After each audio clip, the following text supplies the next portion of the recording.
Well, President Trump is looking for answers on the leaks coming from the White House. Listen. I've gone to all of the folks in charge of the various agencies, and I've actually called the Justice Department to look into the leaks. Those are criminal leaks. They're put out by people either in agencies. I think you'll see it stopping because now we have our people in.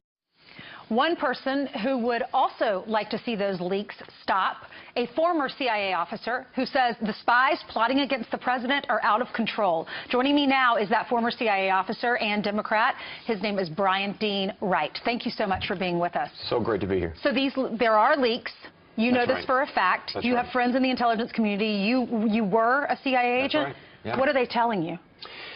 Here's what's happening. A lot of agency officers are doing very, very important and good work, right? But there are a handful who are doing something very, very wrong, which is leaking information or not giving that information to the president.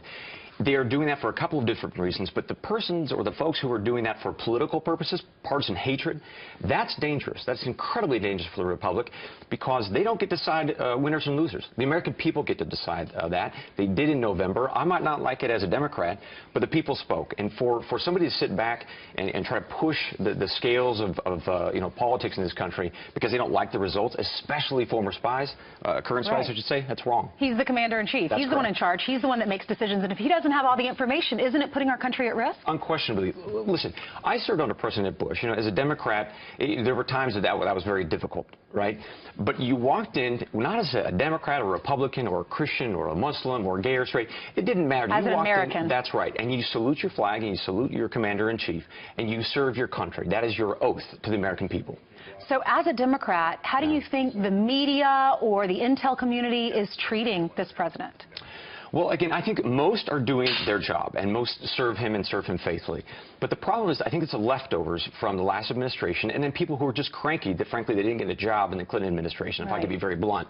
And I think that they're doing this business out of a political partisanship. I do think that some of them have got this idea that, hey, it is my job to save the Republic, right? No, it's not. It's the Department of Justice. It's Congress. It's the American people to make that decision. Not you, not as a spy. That is not your job. Now, you've said that the intelligence community is withholding information from the president, but he says differently. Reince Priebus was on all the shows this weekend saying that wasn't the case, that's not the case. They get all the information. Here's the deal. I think that some intelligence officers are holding back their sources and methods, right? So who exactly is providing that information, how they're getting that information. Listen, spies can find very cute and fun ways to make sure that the president doesn't get everything that they need to know. I do think that as a general rule, most people are doing their job. They're trying to help the president do his job. But I think there are some games being played, and I think that you're seeing some quotes come out. In fact, one intelligence official said he thinks that Trump is going to die in jail based on what he said. That was a tweet. I'll read the tweet. Let me find it on my paper here. It says, this is from John Schlindler.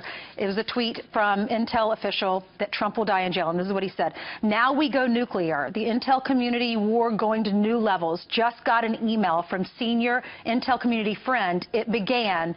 He will die in jail. What's your reaction? That's horrifying. I mean, absolutely horrifying. I can't imagine any scenario in any country in this world where it is good for an unelected, unseen group of people to decide that a president gets to live or die, right? That is antithetical to how democracy should work. And I hope, pardon me, so I hope that can be taken care of and wrapped up, and these folks can be taken out, because that's what needs to happen. Bryan Dean Wright, thanks for joining us. You bet.